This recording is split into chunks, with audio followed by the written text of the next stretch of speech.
नमस्कार मु स्वागतिका आपण मानक स्वागत करुच्ची मो चैनल कुक विथ स्वाग। आज मु भेंडी गोटा भजा रेसिपीटी करी चलत प्रस्तुत करवा।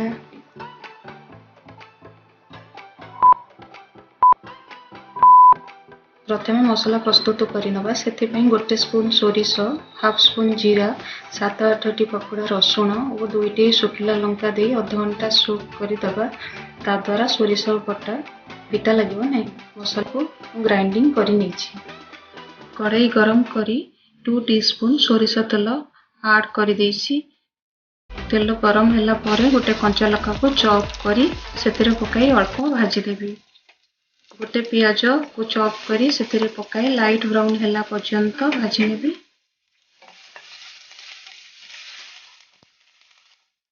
पियाज लाइट ब्राउन हे आसिलानी।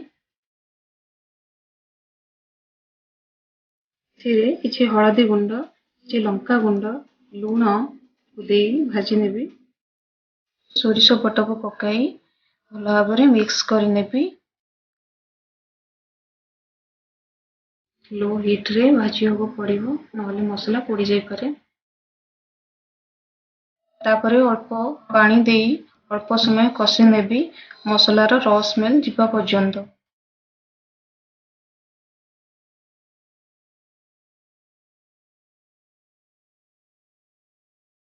मसला हे आसिलानी ताको एबे गोटे बाउल को बाहर कर देबी।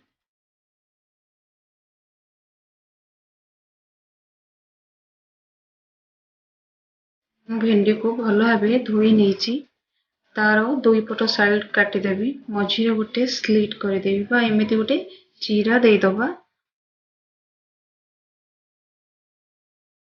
मुझे सबू भेंडी को मझिरू स्लिट करी रखिदेवी।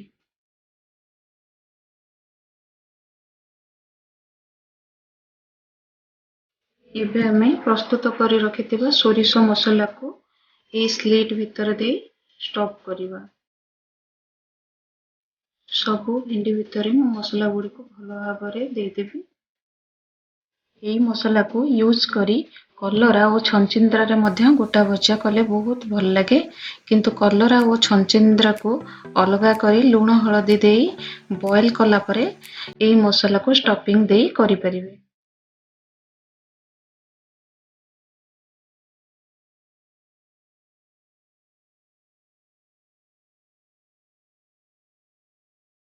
एबे मु भेंडी को फ्राई कर नेबी। सेति पई कढ़ाई रे 2 टीस्पून मस्टर्ड ऑयल दे देछि।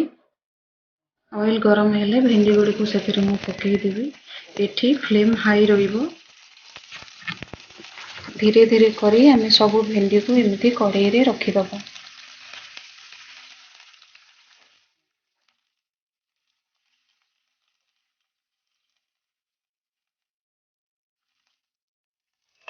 तापरे किछि समय पई हम कवर कर देबी।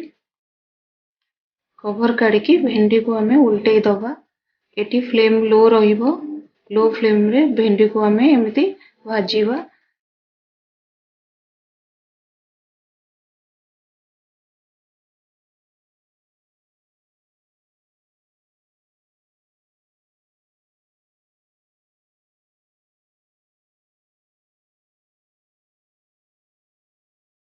आउ थरे कवर कर देबी जहाद्वारा कि भेंडी सिझी जिवो।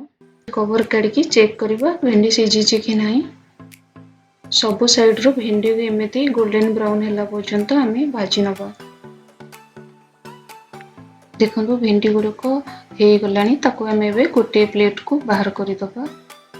भेंडी गोटा भजा गरम भात और पखाल भात सह खाइबा को बहुत भल लगे। एई प्रोसेस रे आपण माने थरे ट्राई करंतु बहुत टेस्टी लागिवो। मो वीडियोटी जदि आपण मनकु भल लागिला तेबे सब्सक्राइब, लाइक एंड शेयर करिया को जमारू भी भूलिबे नहीं। Thank you for watching.